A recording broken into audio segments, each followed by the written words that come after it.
Good afternoon, everyone. I am Lawana Mayfield, Vice Chair. Our chair is on, just having experience and a little bit of difficulty. So while she's coming on, I would just like to start introductions, and I would like to go around starting with staff and anyone that we have in the room. Allison Craig, Interim Planning Director.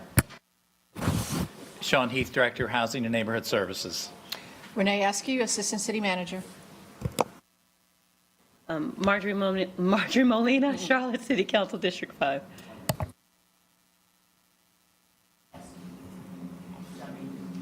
Harold Thompson, Housing and Neighborhood Services. Gail Whitcomb, Housing and Neighborhood Services.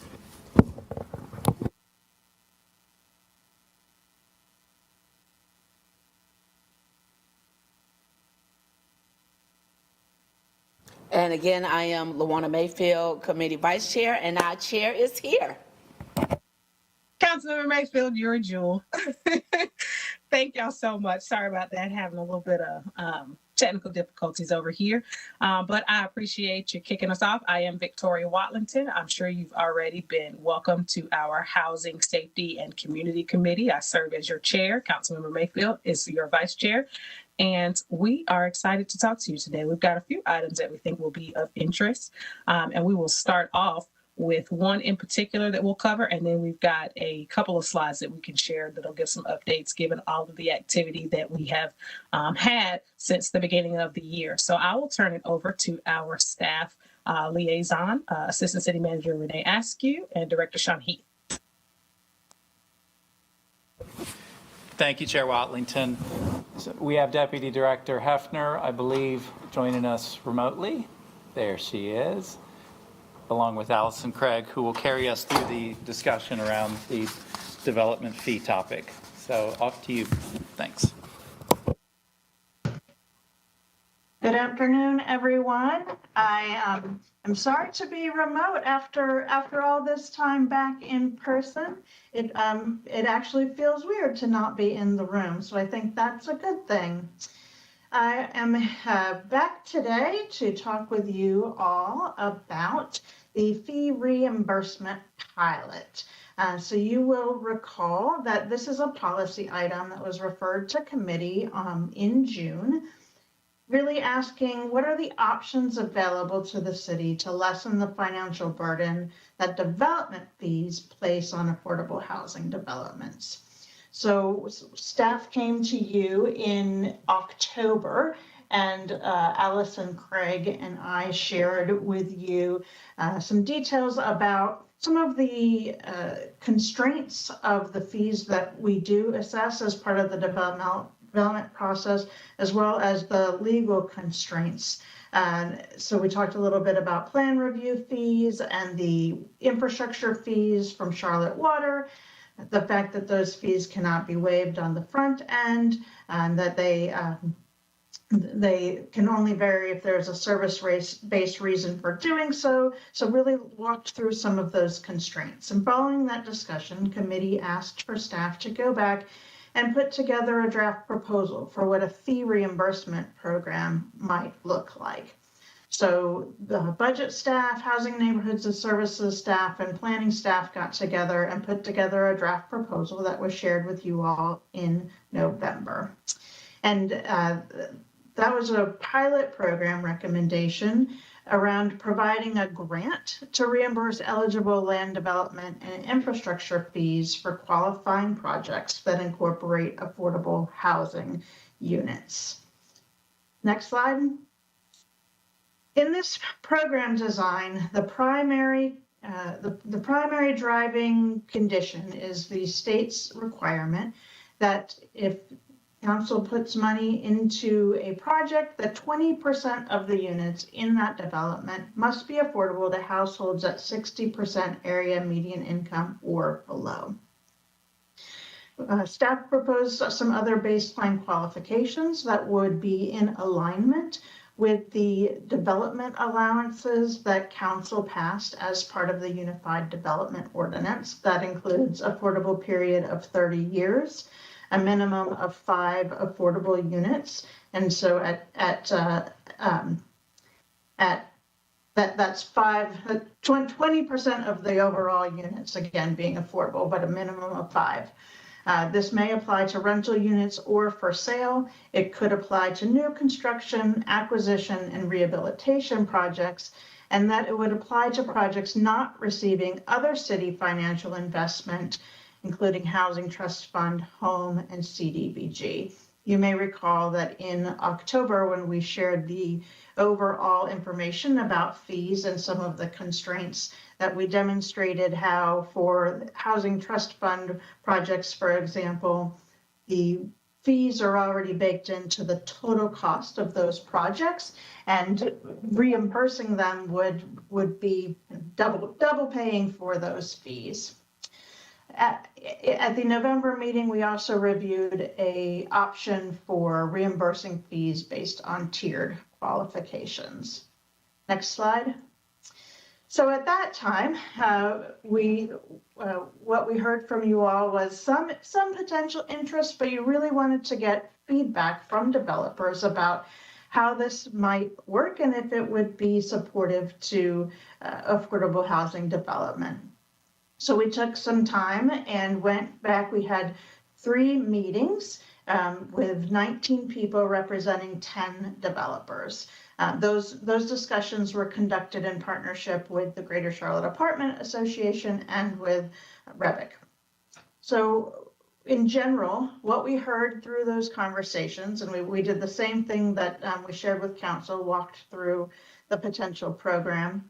We heard from developers that fee reimbursement works fairly well for small to medium for sale projects, either fully affordable or mixed income, but that it's an insufficient tool for market rate multifamily projects.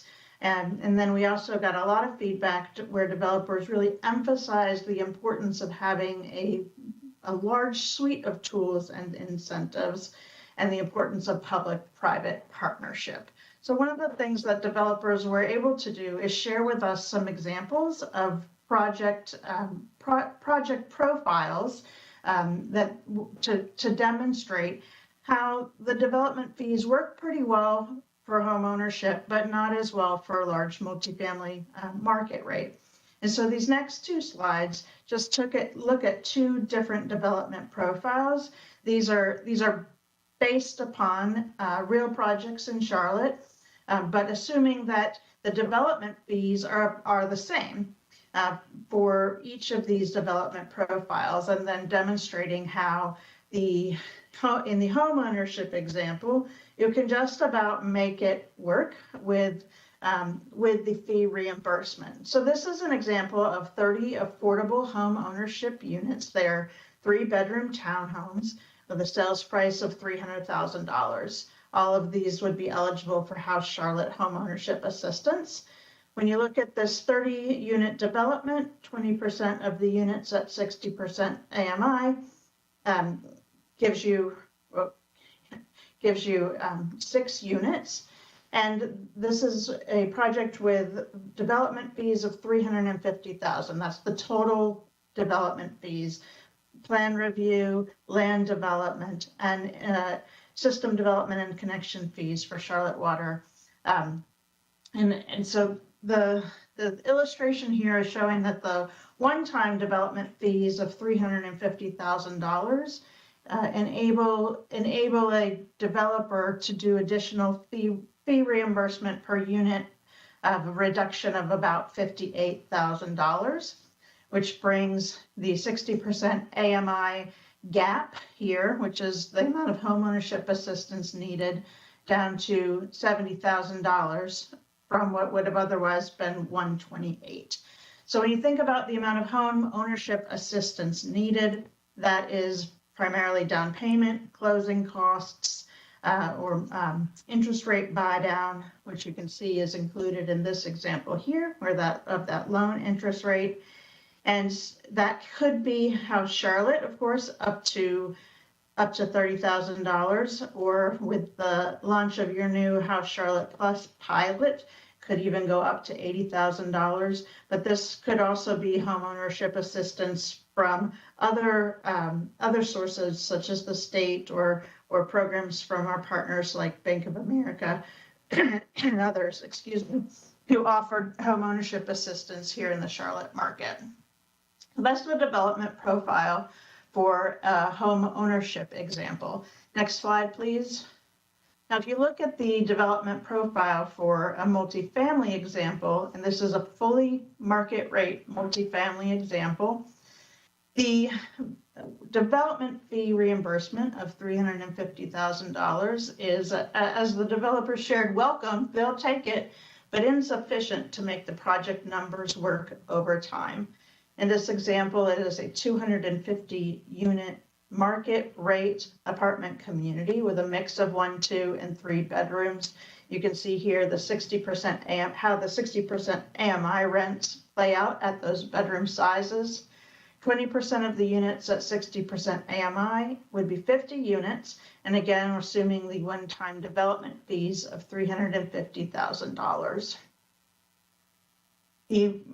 As you go through the development profile for this apartment community, you end up with a market gap per affordable unit of about $220,000. So in this case, you could cover that for a year and some change with the development fees, but it would not cover the 30-year time frame of participation of affordability requirement. So this gives you an idea of how this plays out with a multifamily example. Next slide. So we really had a great opportunity to talk with developers, to really look together at some of their project numbers and understand how this all would play out, both through the fee reimbursement and the potential there, and how that would work and where that would work. And then developers also provided a number of other ideas and recommendations, many of which you all have heard before. And we wanted to share what we heard in this context. Just noted here that these are all under evaluation by staff. We have not fully vetted them as of yet, except the ones that have already been studied. So developers shared several kind of categories of ideas. Some were funding related. In particular, each group that we talked to shared the interest in a new property tax incentive tool for mixed income multifamily projects. This would be a way to get what would be otherwise market rate apartment communities to include affordable housing, a rental subsidy essentially similar to what you all do with NOAAs. They also mentioned the interest in additional funds for subordinate debt or bridge lending. That would really be a private philanthropic partnership, not so much government related on that one. And then a lot of the ideas and recommendations were process and time related. So they shared the desire to have what the kind of concierge service that is currently available for housing trust fund projects to be applicable to all projects that include affordable units.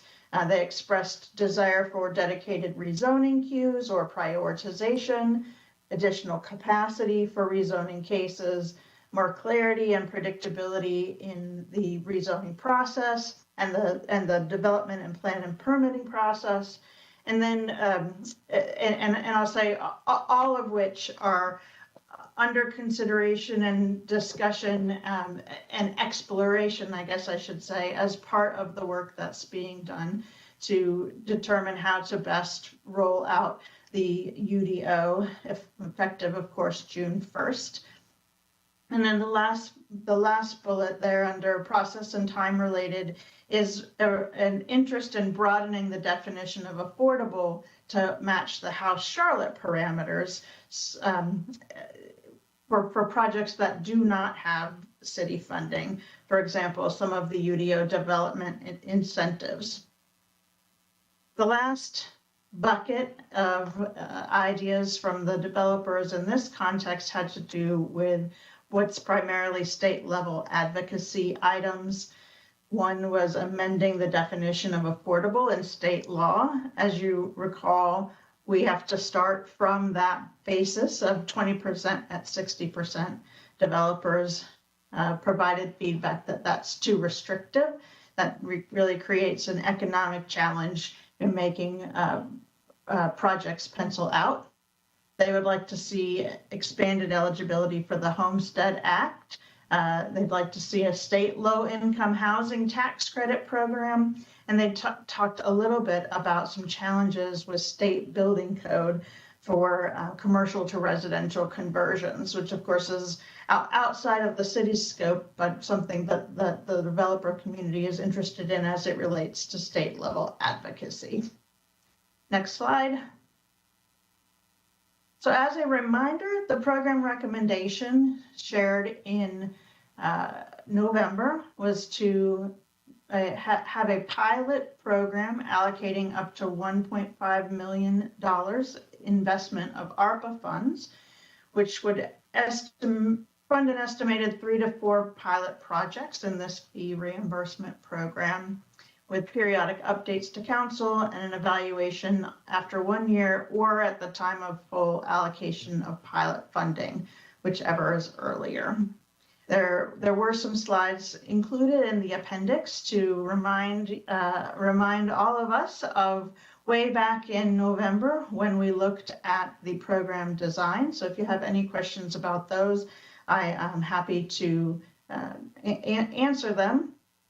And I will pause there for questions or your discussion.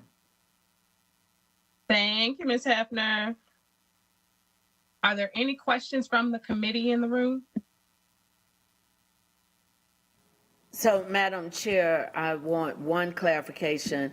Ms. Hefner, when we're looking at the recommendation of allocating 1.5, based on the recent numbers and what we're projecting with costs moving forward, is that still a realistic number? Since that would basically be 4 projects if we hit that 300, or less than 4 if we hit that 350, is that still the number that we want to move forward with?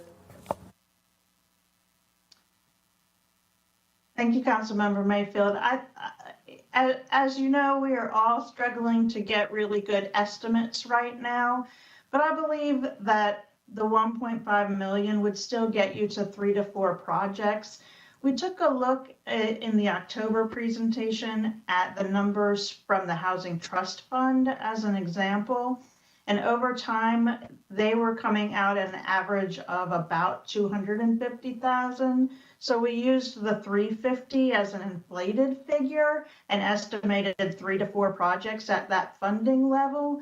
But the 1.5 million is a discretionary up to council if you wanted to try this, but not at that level. Of course, your ARPA funds are, you can make a recommendation at a different level if that suits you. Madam Chair, Councilmember Johnson has a question. Thank you, ma'am. Ms. Johnson? Thank you, Madam Chair. I do have a question regarding the state level advocacy. And we know that inclusionary zoning is prohibited in North Carolina. And inclusionary zoning, and if there's someone that can explain it, would require developers to build a portion of the house at an affordable level. Are we considering as a council to advocate for that to the state? I mean, I would think that would be something that we want to see. So why is that not on our advocacy list? Thank you.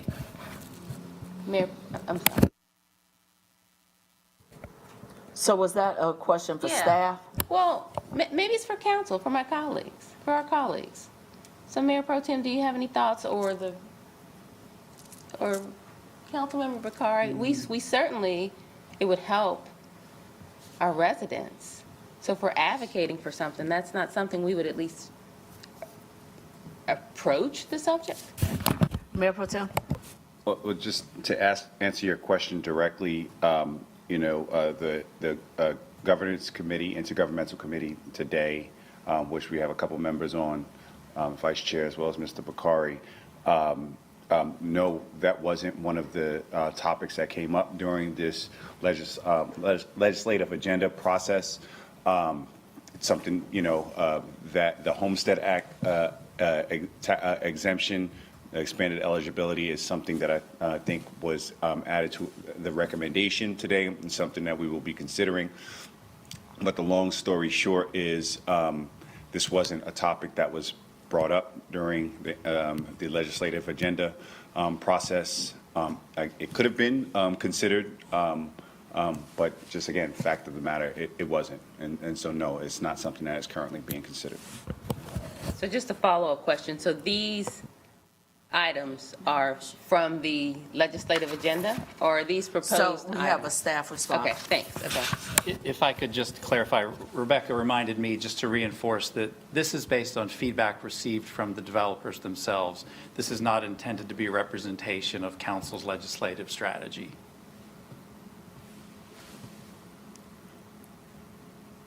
You can imagine developers are going to see that particular issue from a different vantage point. So it's not on their list, not on their wish list, so to speak, but every year is a fresh opportunity, obviously, for council to redefine your priorities and develop your state and federal advocacy plans.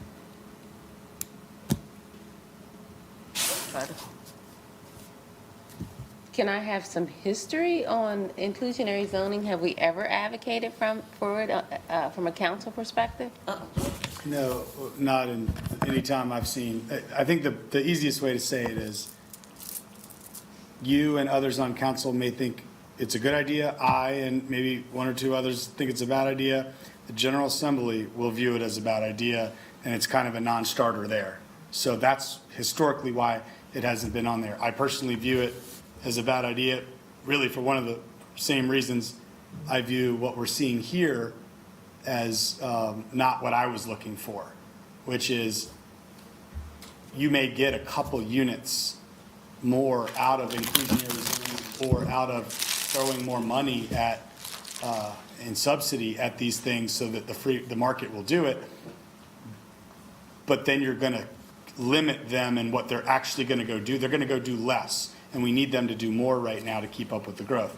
Again, we could debate that all day. I think that's the perspective you'll see from the General Assembly, which is less regulation, less fees, creates more market movement. So my own comments on this just are, I'm a little frustrated that I was personally looking for how could you reduce costs across the board so that, and through cost reduction, I don't mean subsidizing it, I mean stopping doing certain things that may or may not make sense.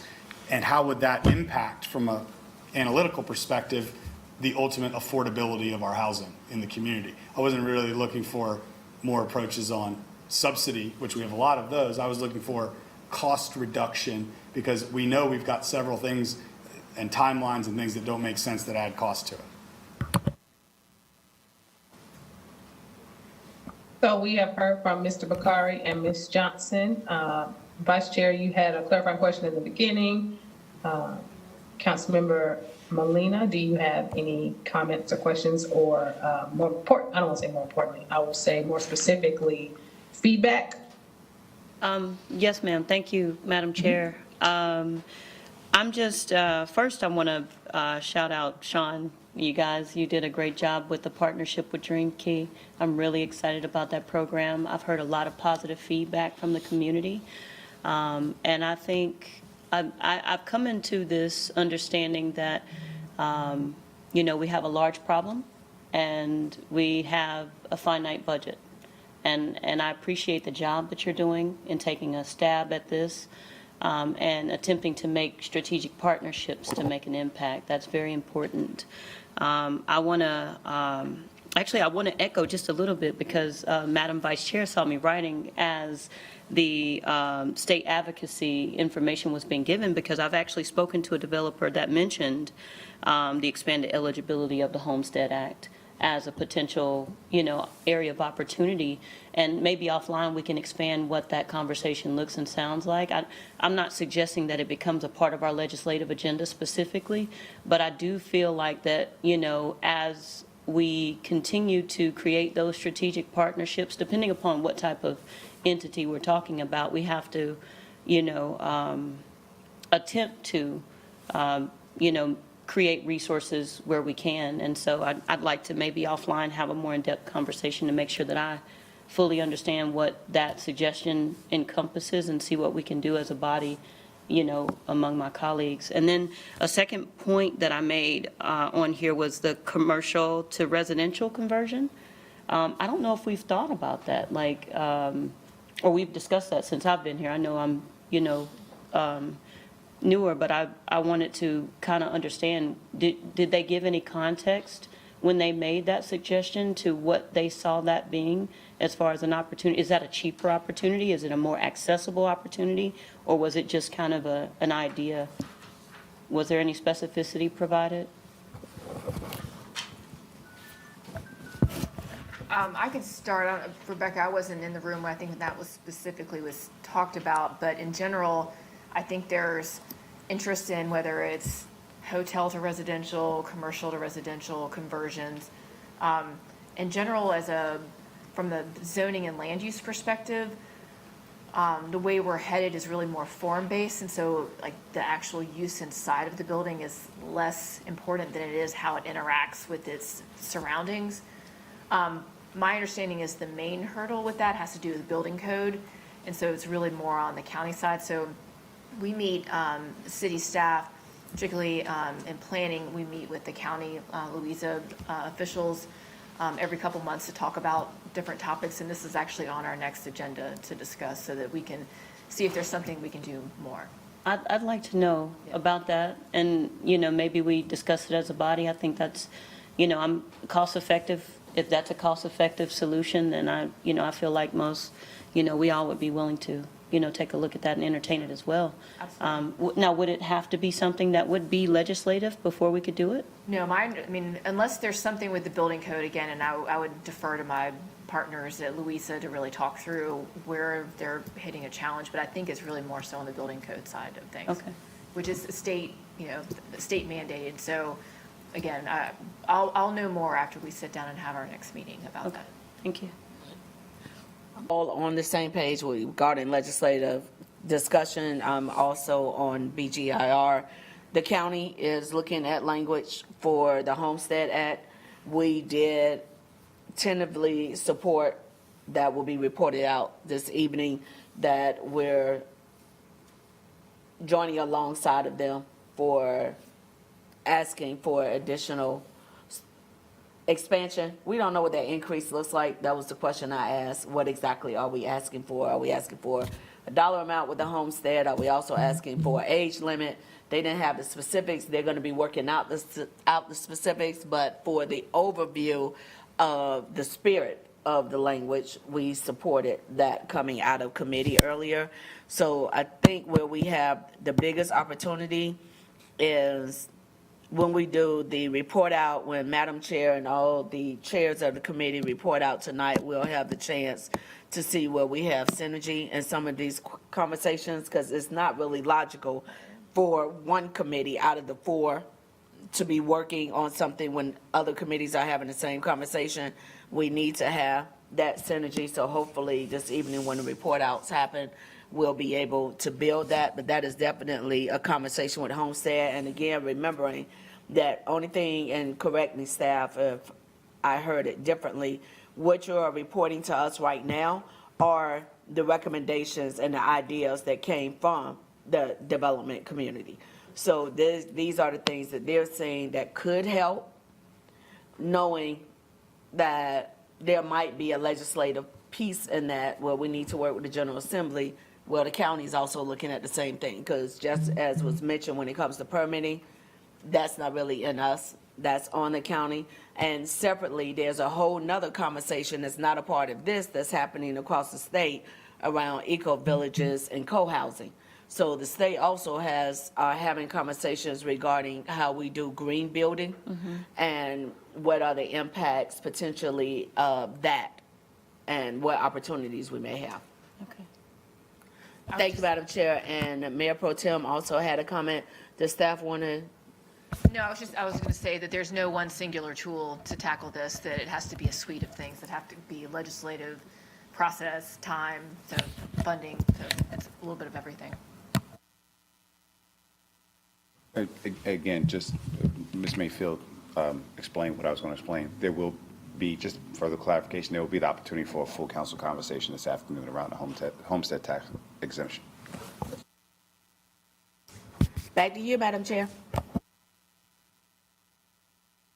I'm sorry, Mayor Pro Tem, you weren't asking me something in particular, correct? No, ma'am, I was saying we were done okay. with the conversation. All Gotcha, yours. gotcha. Fabulous. Okay, well, first let me do a check-in. Staff, do you feel like you got what you needed to know whether or not to keep, I don't want to use the term, to know what to do moving forward with this program, whether or not to continue working on it, to make some adjustments, or to table it? This is Sean, Councilmember Watlington. So I think there are at least three options in front of committee, right? One is, and clearly the feedback is mixed on this, but one is for the committee to vote to move this to full council for discussion. Another is for committee to decide to retire this referral if there's a lack of enthusiasm to that degree. Or a third is to request that staff refine the proposal. I'm not suggesting option 3 is the best option, because I feel like this is the third time we've discussed it, and I worry that if we come back again, it won't be a satisfying conversation. So Okay. I lay those out there as options for your consideration. Thank you for that. And Move that's to approve. Second. Yeah, I was gonna say I'll entertain a motion. We've got a motion that's it's been moved and properly second. Is there any discussion? Look, I think I see Bakari and Vice Chair. Or is that Melina? Excuse me. Bakari and Miss Melina. Forgive me. Ms. Johnson. Oh, golly. Forgive me. Thank you. Okay. I'm sorry. I cannot let this inclusionary zoning discussion rest. I understand what Councilmember Bakari says. It's a non-starter with the General Assembly, but I know since I've been on council, that's kind of what we've heard. Like, whoa, like it's taboo to even talk about. But it's our job to advocate for what's best for our residents. And if inclusionary zoning would require a percentage of affordable housing in this city, then perhaps we could begin to build our way out of this crisis. And I'm looking, and I just need an update from the legal, and we don't need it today, but I'm reading that is Chapel Hill doing something close to this? The statute doesn't prohibit it, but it doesn't exclusively allow it. So I don't want us to get afraid or to ask for what's best for our residents in the city because something we think might be a non-starter. Have we talked to our delegation? Have we done anything about this? This has been on the back burner. We all know that it would help our residents, but no one's taken the step to move forward. So as this committee, if we're talking about additional state level advocacy, why wouldn't we at least discuss the most obvious solution for our residents? I mean, think of all the development in this city over the past 5 or 10 years, and if a portion of those were affordable, there might be less folks in Tent City today. So I'd like to at least begin the discussion. And if we would have to refer that to a committee or get some information, but I think I don't want to use the word irresponsible, but at least it's not a step forward or not it's less than bold for us to not even approach. So, Madam the Chair, may I discussion. ask a clarifying question?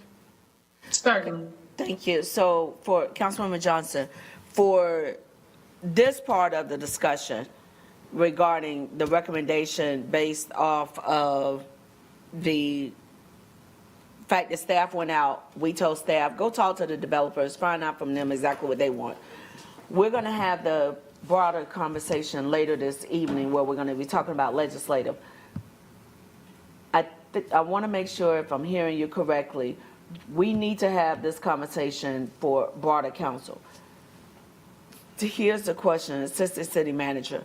For what Councilmember Johnson is referring to regarding legislative language specifically around inclusionary, or what is Chapel Hill or other areas doing, what's the language they're using, would that be a part, we just motioned and got it second, would that be a part of this conversation, the conversation we're gonna have later, or a different conversation, just so that we make sure that we stay on topic for what we're doing right now? Understood. So as far as this conversation, it was approved second, so that's done.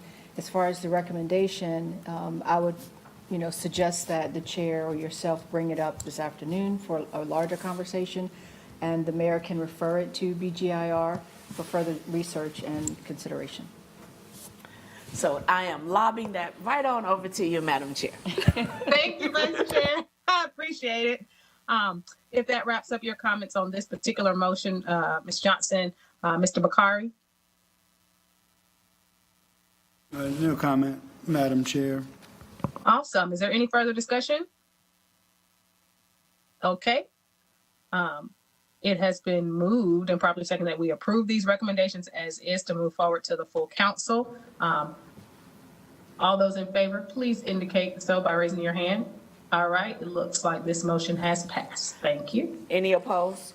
Oh, yes, yeah. Are you opposing? Okay, Mr. Bakari will go on record as opposition.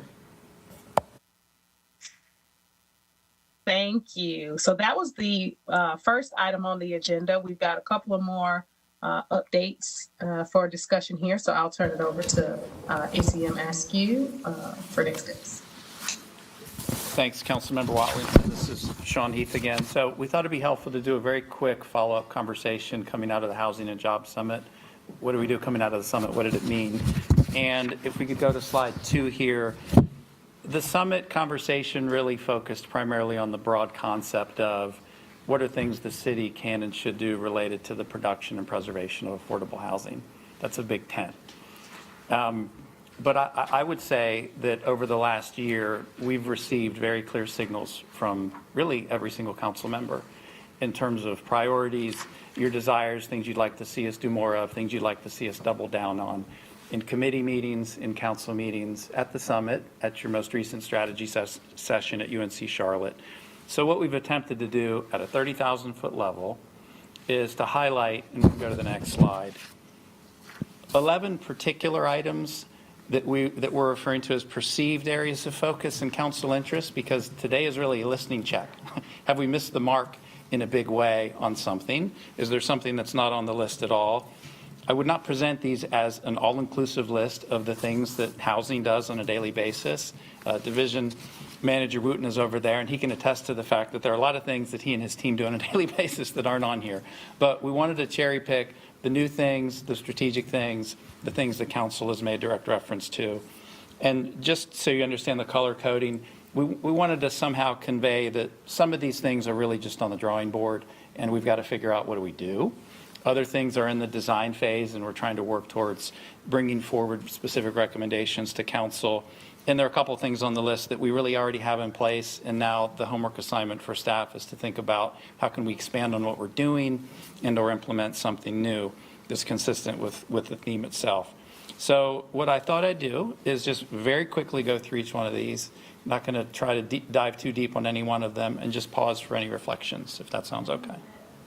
Yeah, there will be reflections. Yep.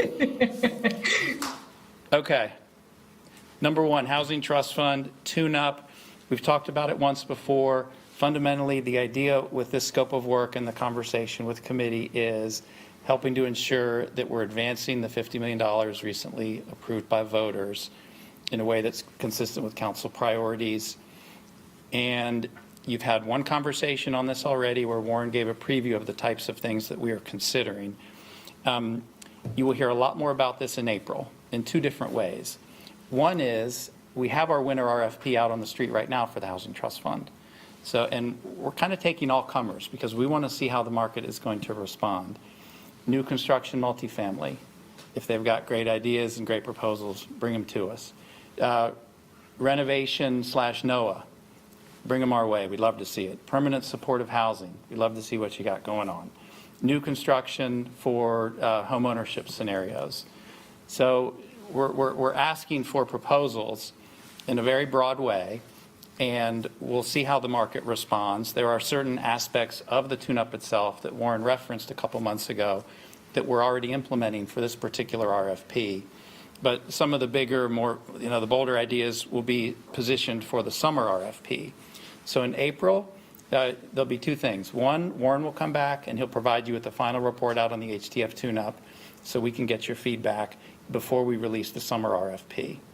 And then two, we will have the traditional like dinner briefing, action review conversation, and then ultimately the vote related to the winter RFP where responses are due on February 10th. So more to come on this, but the idea of a rolling RFP for NOAAs has come up before, to the extent that there are critical mass of council members that are interested in seeing us continue to lean into NOAAs. The idea of having HTF funds devoted where we can to investments in land acquisition and strategic locations has come up with a number of council members. So those are the sorts of things we're working on, and we'll bring back for deeper conversations in April. Number two, on the cost of regulation, this is kind of extending the conversation we just had, where the referral, for better or worse, was really kind of narrowly focused on development fees. So here the idea is, to the extent there are opportunities to reduce regulatory burden, which in turn could reduce the cost of affordable housing, we want to spend time to get under the hood. We know a number of our local partners have made references to the regulatory burden can account for as much as 25 to 40% of the total cost of development. Some of those statistics were done by national organizations. We'd like to get a better sense for what does that look like locally. And then really, the magic here for us is to try to identify what are the specific things in terms of regulatory burden where the city of Charlotte has control or influence. And that's where we'd like to have a conversation with council. Allison and Rebecca and I just had a conversation about this last Friday in terms of how to get this work off the ground. So at this point, it's on the drawing board, but we've heard from a number of council members that this is an important area of focus. And I'm going on record today saying that we're going to devote time and attention to it, and we'll be ready to have a good conversation on it. Number three, economic mobility for residents in city-supported housing. also an extension of the kind of conversations we had at the summit, where what are the things the city of Charlotte can do in addition to bricks and sticks and providing the affordable housing, but how can we layer in some investments in terms of supported services, for example, focused on economic mobility and jobs to support the households themselves. So you can almost think of it as an extension of some of the things that Mark Etheridge mentioned in the NOAA projects, where there's a partnership with Atrium Health around community health workers and the resident needs assessments they do, and then the referrals they provide to applicable supported services. So more work to be done there. Landlord acceptance of rental subsidies. So City Council obviously took a very meaningful step in this direction in calendar year 2022 when you passed the source of income protection policy, but that is focused on city-supported housing. We've got a lot of affordable housing in the city of Charlotte that is not city-supported. When the source of income ad hoc advisory group was established a couple of years ago, and when they released their recommendations, one of the recommendations that we said we were going to come back to it when the time was right was the idea of having a public-private sector funding coalition that could invest resources in things like housing navigation, incentives and risk mitigation funds, the sorts of things that could help us as a community build a stronger and larger pool of landlords that are willing to work with individuals in the community that have housing choice vouchers or any forms of rental subsidies. So we would like to resurrect that source of income ad hoc advisory group recommendation and have a community conversation around what are some specific things could be done with the fundamental desire to increase landlord acceptance for rental subsidy holders. Number 5 here, corporate buyers, landlords. We know Charlotte has been among one of the hotter markets in the last couple of years in terms of corporate investor activity. We also know that there are some significant statutory constraints on what the city of Charlotte or Mecklenburg County could do, even if we so chose to do. There aren't many things we could do. But there are things that mandatory HOAs can do to control their destiny in this regard. So we are initiating an education campaign. It's not an advocacy campaign. It's an education campaign. It's not our place to advocate for communities to go in one direction or another on this particular issue, because different members of any given community are going to see this from different vantage points. But we would like to do our part to help communities understand if they want to take action to deter corporate investor activity, what are some things that certain communities in the state of North Carolina are already doing, and what type of restrictive covenants are necessary in order for them to activate on those sorts of tools. So we are having our first session tomorrow night. It's going to be a virtual session. I'm told there are already 36 or 40 either HOAs or community leaders that have signed up for the session, and it'll be recorded, so it'll be made available to other people that weren't aware of it for whatever reason, even though we've tried to do our part to get the word out. And number 6 here the idea would be, oftentimes when we talk about incentives, we'll talk about the Housing Trust Fund, where we're having to rely on the bond every other year. And then when we have those Housing Trust Fund dollars at our disposal, we are going through an evaluation process, and we're releasing all of the money up front during the construction phase. So, and this is something, Rebecca alluded to this with slightly different wording in her presentation.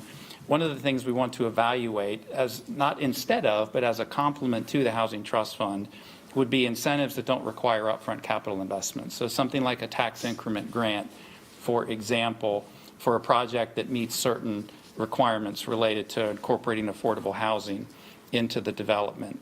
So in that kind of a scenario, instead of all the money being provided up front, it would be spread out over the life of the affordability period. So it'd just be a different model for providing the subsidy rather than having to rely on the housing bonds themselves.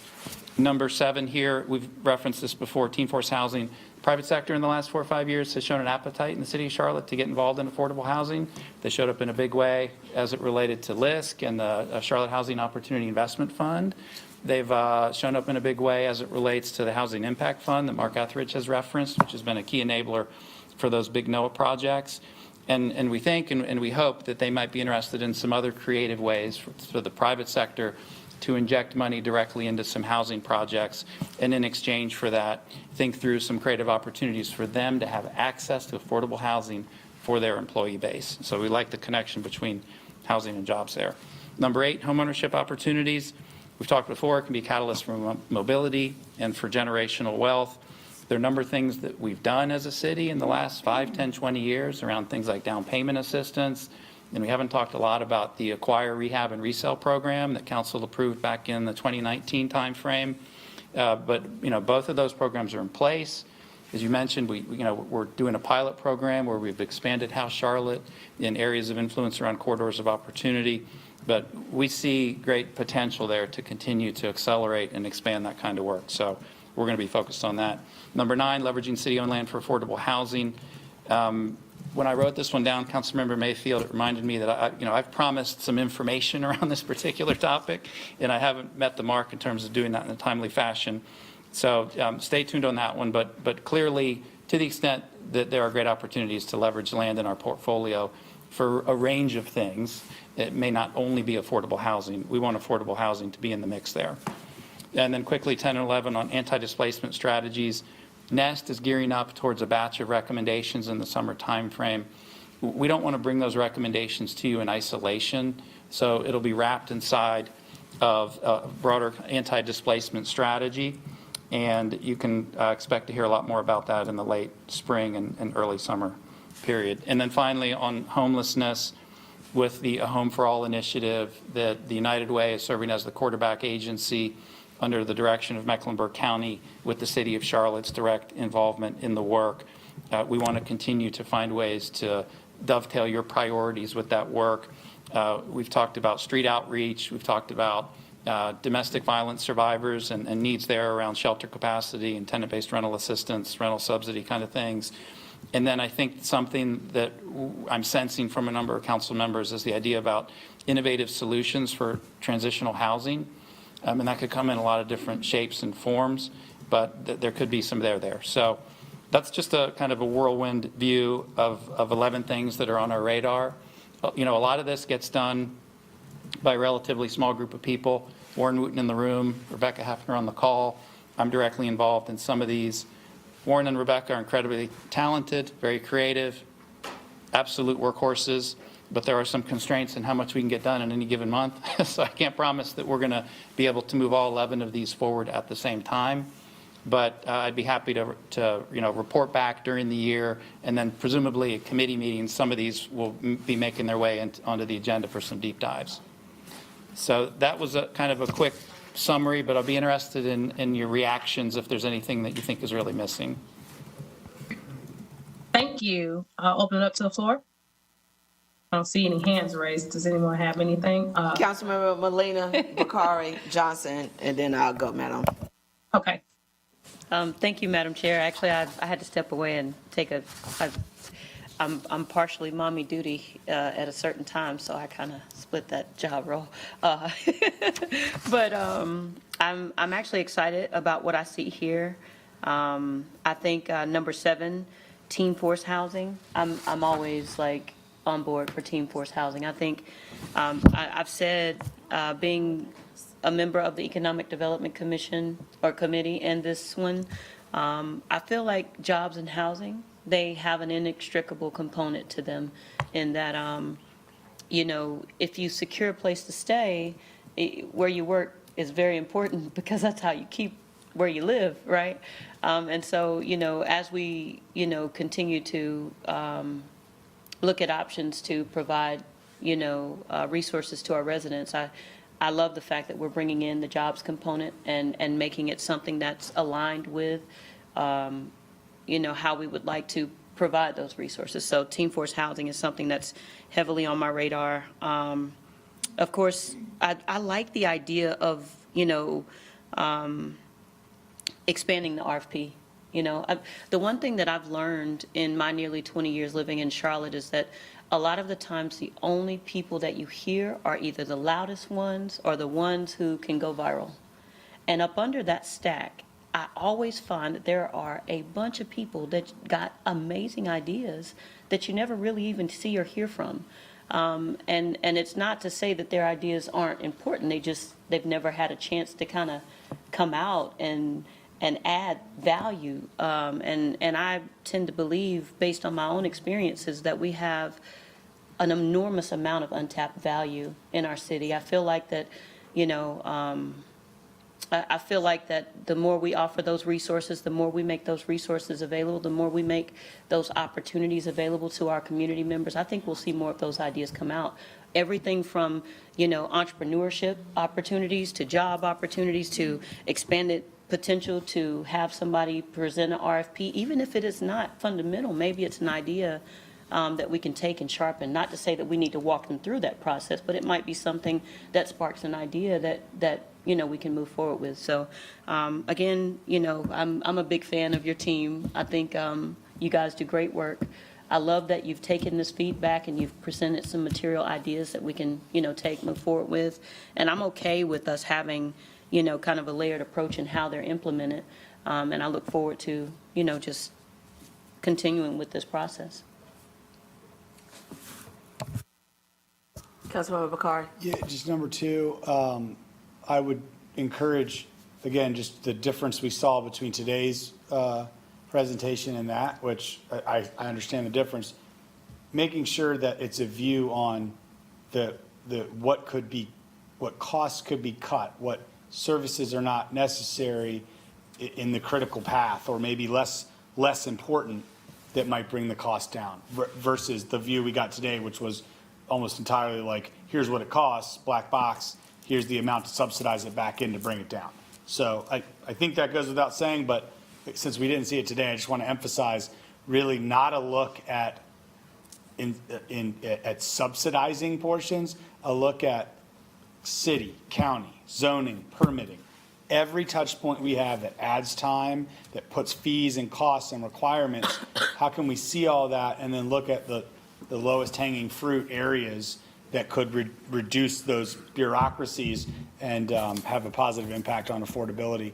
And then I was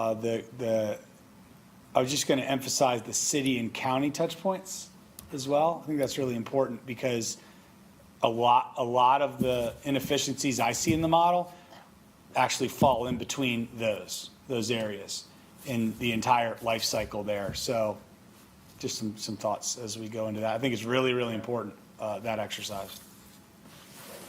Councilmember Johnson. Thank you, Madam Vice Chair.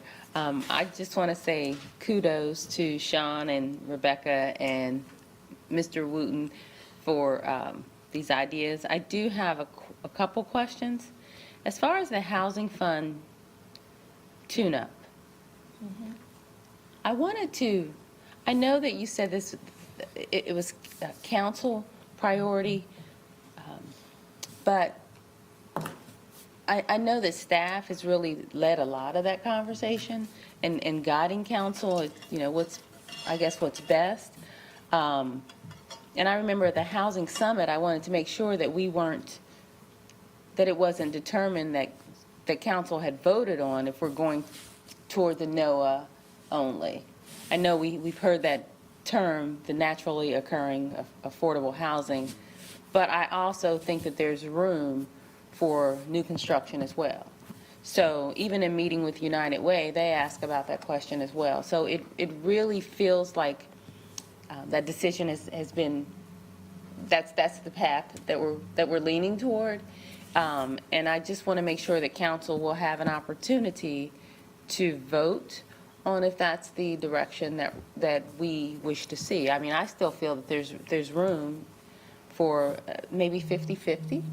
I love Mark Etheridge's model. I love it. There's supportive housing, but he doesn't have the larger units, the 3 and 4, any of those, and those are necessary. We also have the 20-year affordability, and we also have the new construction, the cost of maintaining older buildings.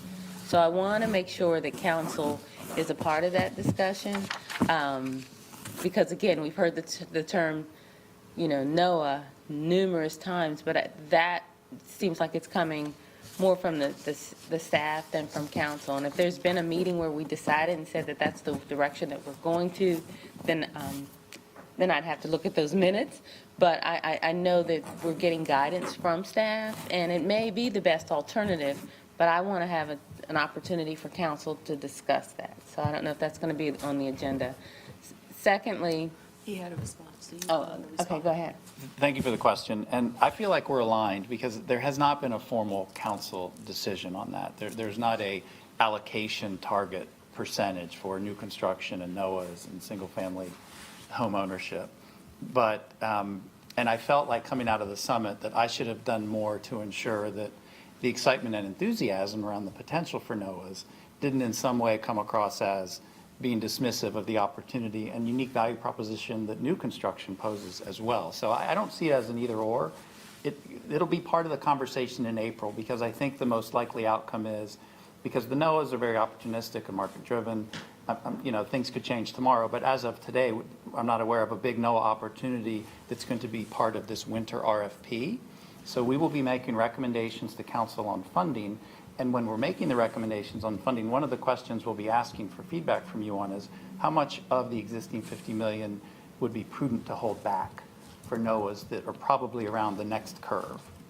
So, and that's, you know, we're going to have to, well, you're going to have to provide us with the guidance we'll need for that.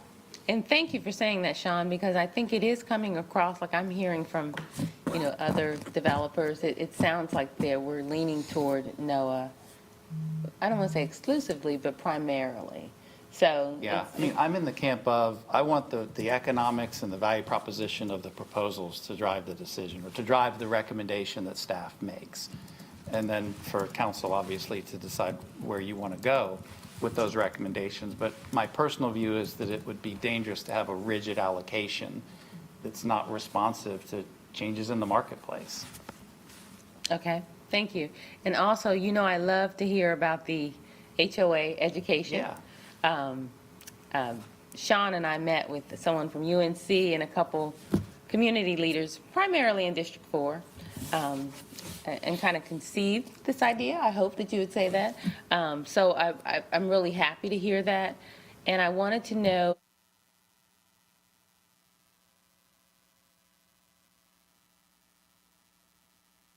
have that information. Yes, Nicole Story on my team reached out to them and I think spoke with all but one of them, that collection of stakeholders, to provide some perspective on how we were approaching the educational session and to get feedback from them. So I feel like we've kind of honored that commitment that we would keep them involved in the process. This is great, and I hope we're really promoting this. For sure. Good, yeah, because this is one way that I think that that neighborhoods can combat against the corporate buyers and strengthening their bylaws. So it's exciting. Great work, Sean and team. Thank you. Thank you, Vice Chair and then Mayor Pro Tem. Thank you, Madam Chair. Staff, you do a great job. Of course, I'm going to be the one with a whole bunch of specific questions. So prepare yourself.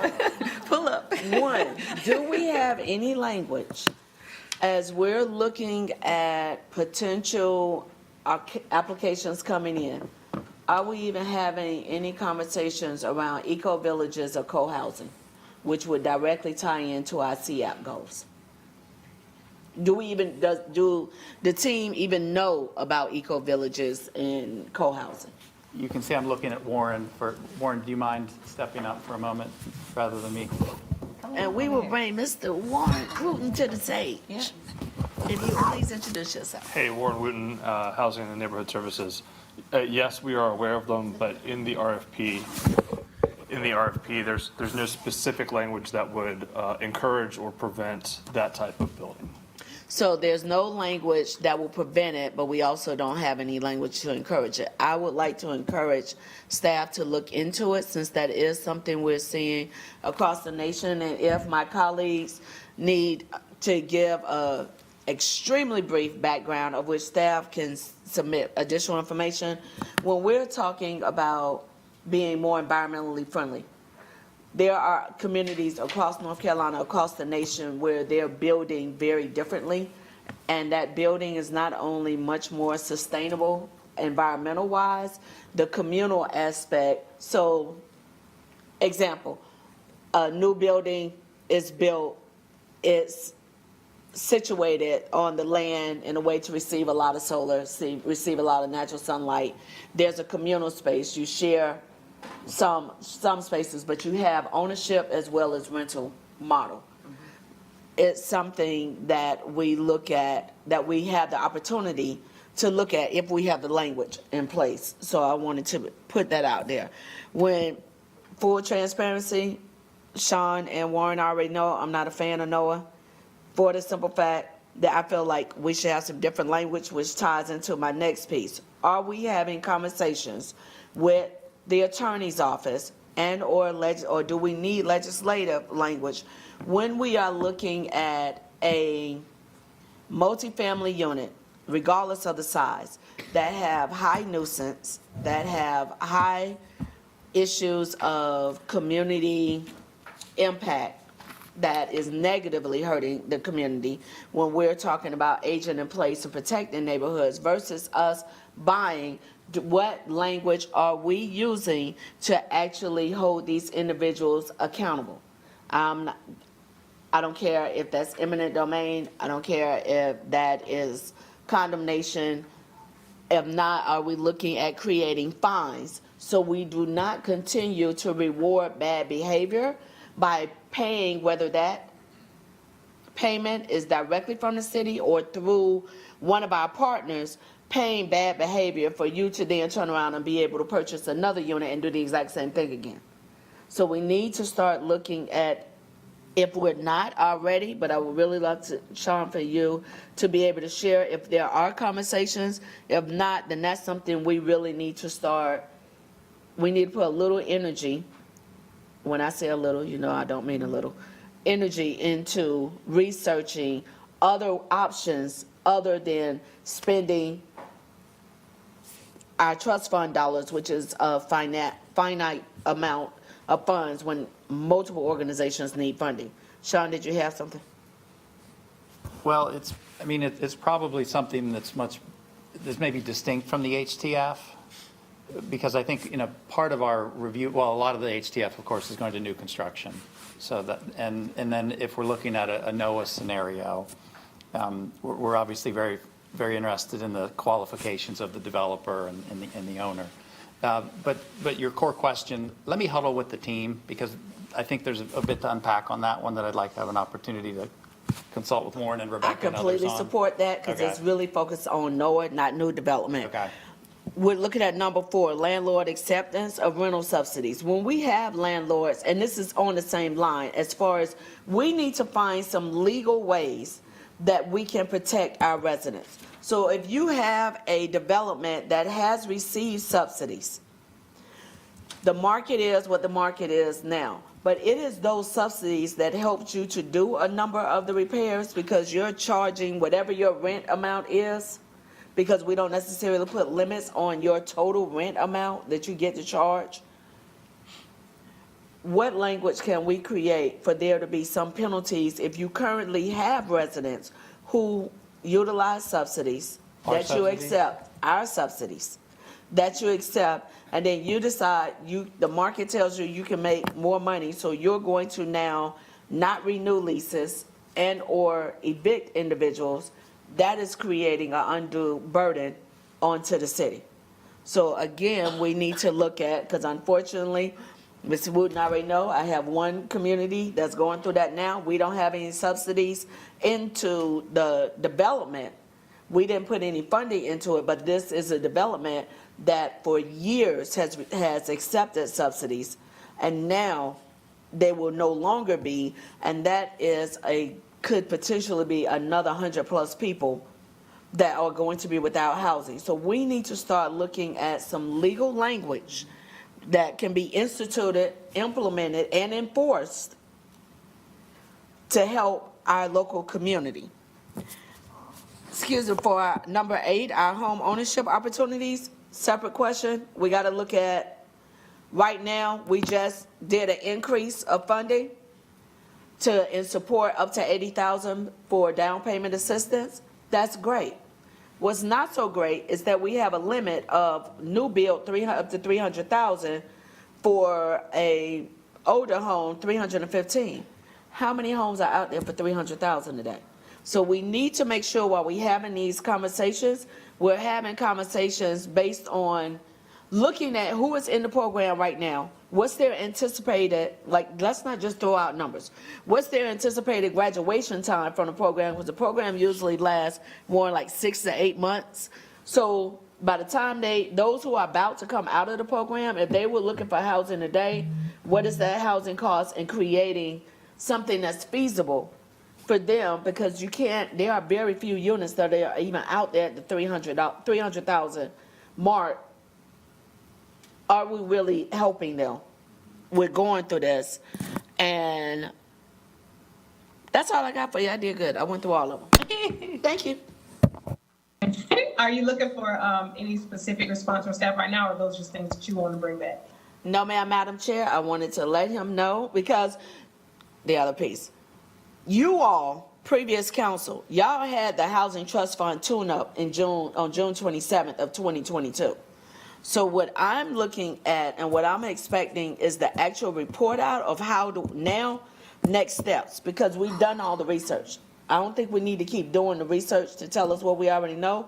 Now, how do we implement the pieces that were identified? And what I added was just, while we're talking about how to implement, let's also think about how we tie in what we've already approved around our equity framework, our CAP, and making sure that there's language where if that proposal comes forward, that proposal doesn't stop dead in its tracks. Because we did that years ago when the conversation first started about tiny homes.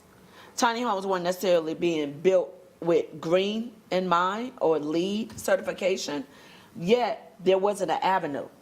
So if we know it's happening, let's create the space for it. Thank you, Madam Chair. Sure thing. Are there any other committee members who had comments before Mayor Pro Tem? Okay, Mayor Pro Tem?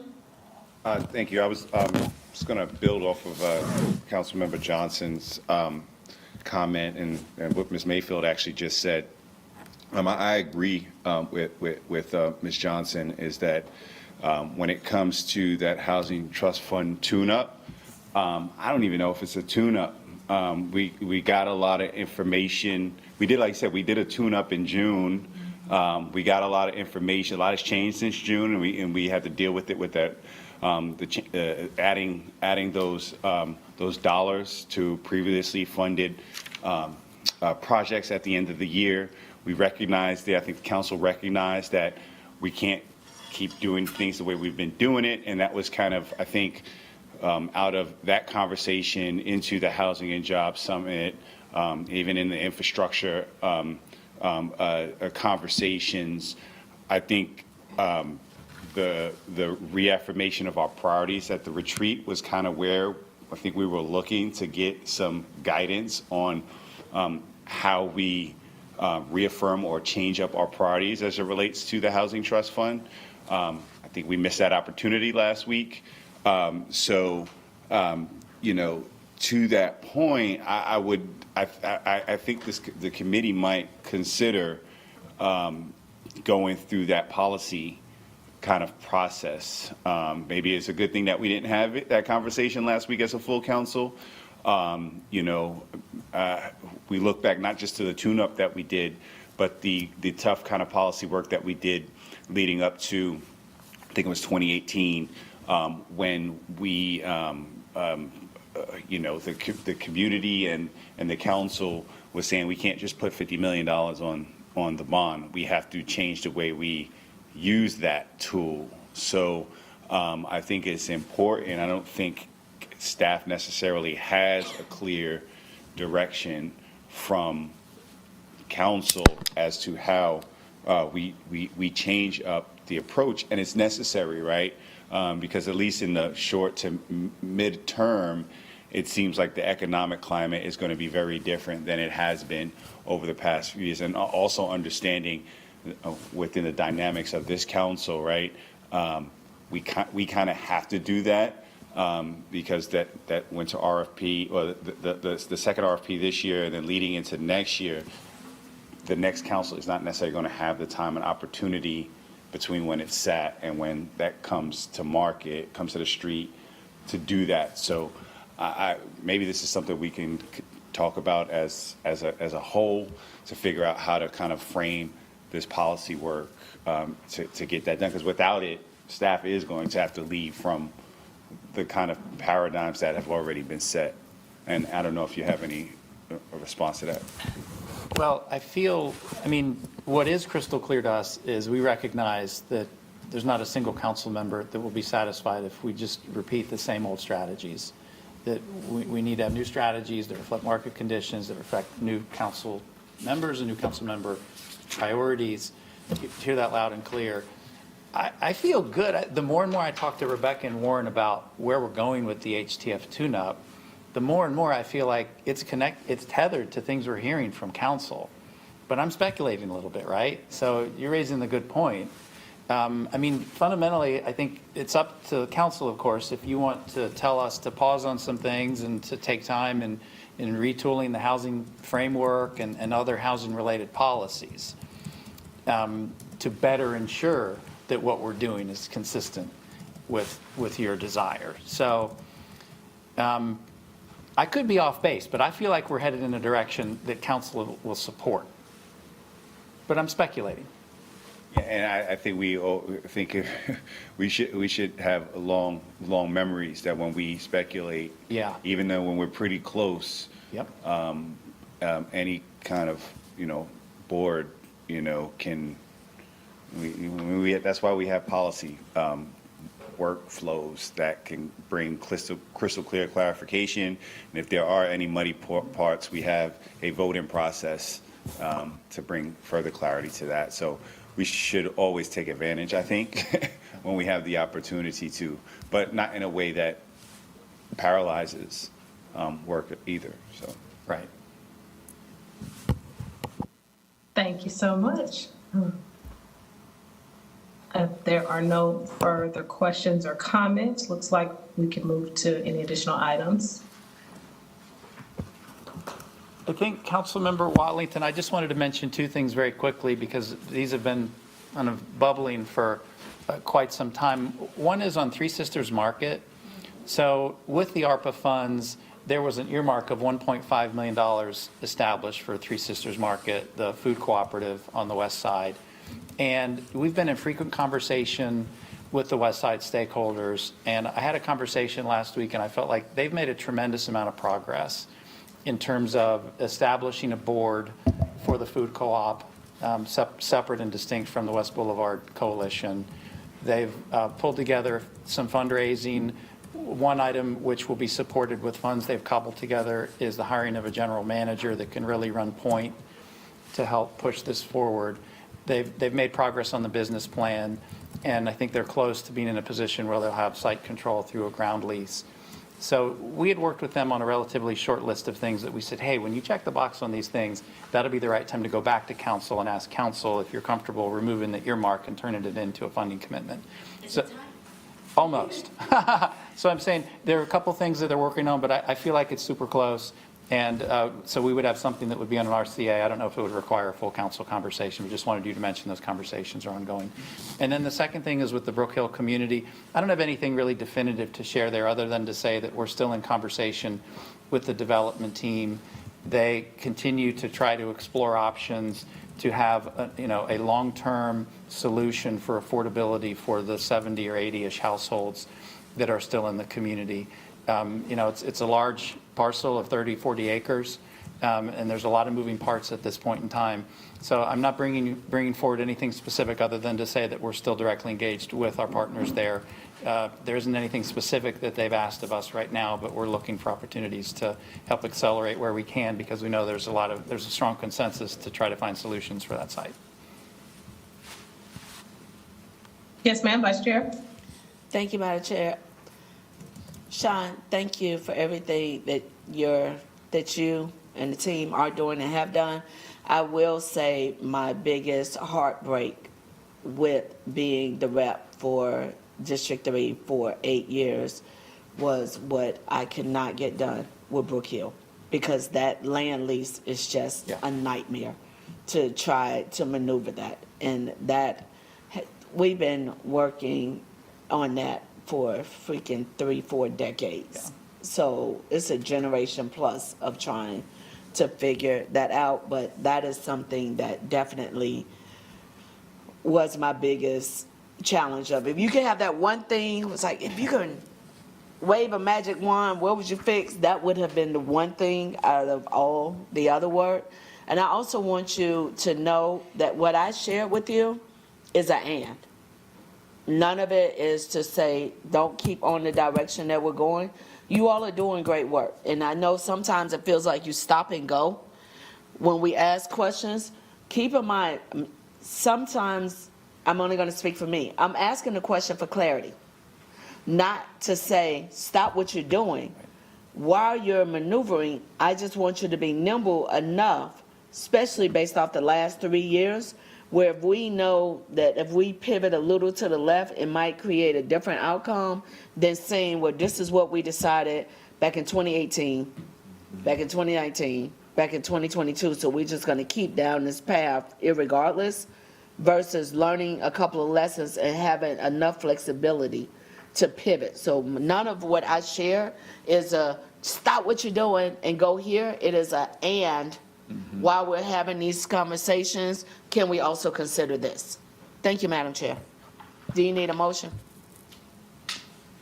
Sean, were y'all needing council action on these? Or was this just information? No, shared? just informational. on this. Okay, so we're good. So if there's nothing else on the agenda, then I will entertain a motion to close. So move. Second. All in favor? Any opposed? Unanimous. Thank y'all.